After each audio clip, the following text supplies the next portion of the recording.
নমস্কার বন্ধুরা, আমার সাধারণ রান্না চ্যানেলে তোমাদের সবাইকে স্বাগত। আজ আমি ধনিয়া চিকেন খুব সহজ পদ্ধতিতে কম মশলা কম তেলে রান্না করে তোমাদের সাথে শেয়ার করব। আমি প্রথমে চিকেনটা ছোট ছোট করে টুকরো করে রেখেছি। তার মধ্যে আমি দিয়েছি হলুদ গুঁড়ো আর লঙ্কা গুঁড়ো। এছাড়া আর কোনো মশলা কিন্তু আমি ব্যবহার করছি না।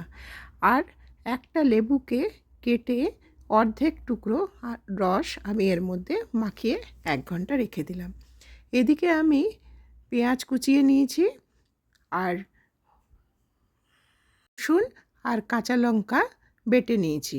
রসুন কাঁচা লঙ্কা আলাদা বেটেছি আর ধনেপাতাটা কিন্তু আমি আলাদা করে বেটেছি। এই যখন আমি পেঁয়াজ ভাজবো তখন তার মধ্যে সামান্য লবণ দিলাম। লবণ দিলে পেঁয়াজটা তাড়াতাড়ি নরম হয়ে যাবে আর খুব সহজে ভাজাও হয়ে যাবে। এটাকে আমি ঢাকা দিয়ে দিয়ে কিছুক্ষণ ভাজার পর যখন পেঁয়াজটা মোটামুটি একটু লাল লাল হয়ে এসছে সেই সময় আমি ওই মাখা চিকেনটা ওর মধ্যে দিয়ে দিলাম। এরপরে আমি ঢাকা দিয়ে দিয়ে বারবার ভাজবো চিকেনটাকে। এই সময় আমি দেব লবণ, কারণ আমি কিন্তু পেঁয়াজটার মধ্যে দিয়েছি অল্প লবণ, সেই আন্দাজে এবার চিকেনের মধ্যে লবণ দিলাম। এবারে ঢাকা দিয়ে দিয়ে বারবার আমি এটা ভাজতে থাকবো।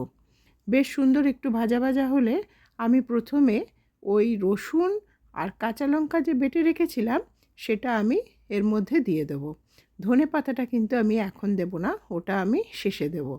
রসুনটা আমি আগে দিয়ে দিচ্ছি, কারণ রসুনটা দিয়েও আমি কিছুক্ষণ ভাজবো যাতে রসুনের কাঁচা গন্ধটা এর মধ্যে আর না থাকে। পেঁয়াজটা তো আগেই ভাজা হয়েছে, রসুনটাও যদি আমি কিছুক্ষণ ভেজে নিই 10 মিনিট মতো ঢাকা দিয়ে দিয়ে, তাহলে কিন্তু রসুনের যে একটা কাঁচা গন্ধ সেটাও কিন্তু চলে যাবে। এরপরে বারবার ঢাকা দিয়ে ঢাকা খুলে এরকম করে ভেজে ভেজে যখন দেখব চিকেনগুলো বেশ নরম হয়ে গেছে তখন আমি দিয়ে দেবো ধনেপাতা বাটাটা। ধনেপাতা বাটা দিয়েও আমি কিছুক্ষণ ভালো করে নাড়াচাড়া করে প্রায় 5 মিনিট বেশি আঁচে আমি এটা নাড়াচাড়া করতে থাকবো। এবারে যখন ধনেপাতাটার সাথে চিকেনটা ভালো করে মিশে যাবে তখন ওই ধনেপাতা বাটি ধুয়ে যে জলটা সামান্য, সেই জলটাই আমি এখানে ব্যবহার করেছি। আমি কিন্তু আর বেশি কোনো জল এখানে ব্যবহার করিনি। তোমাদের ইচ্ছে হলে তোমরা যদি একটু গ্রেভিওয়ালা ধনিয়া চিকেন খেতে চাও তাহলে কিন্তু তোমরা আরেকটু বেশি জল ব্যবহার করতেই পারো।